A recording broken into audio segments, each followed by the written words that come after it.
अब हम स्टेप 2 में आ गए हैं। अब आप क्या करोगे, ऐड करेंगे non cash and non operating expense. Non cash expense को ऐड बैक करो। क्यों? क्योंकि वो तो नॉन कैश है ना, उसमें तो कोई कैश का आउटफ्लो हुआ ही नहीं, हमने बिना बात लेस किया, उसको वापस ऐड बैक करो। नॉन ऑपरेटिंग एक्सपेंस मैंने लेट सपोज मैंने एक बिल्डिंग खरीद ली, क्या वो मेरे धंधे से रिलेटेड है? वो तो मेरा इन्वेस्टमेंट हुआ ना।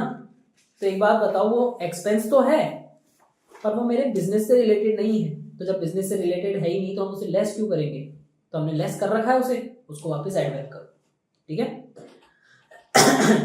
डेप्रिसिएशन हो गया, अमोर्टाइजेशन हो गया, loss on sale of asset और इन्वेस्टमेंट हो गया, प्रोविजन फॉर डाउटफुल डेब्ट्स हो गया, ये सारे के सारे बेटा क्या करोगे आप?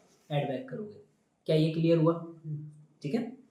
अब स्टेप 3 पे आओ, सब्ट्रैक्ट नॉन ऑपरेटिंग इनकम्स। ऐसे इनकम जो आपके बिजनेस से रिलेटेड है ही नहीं, आपने उसको बिना बात ऐड कर रखा था।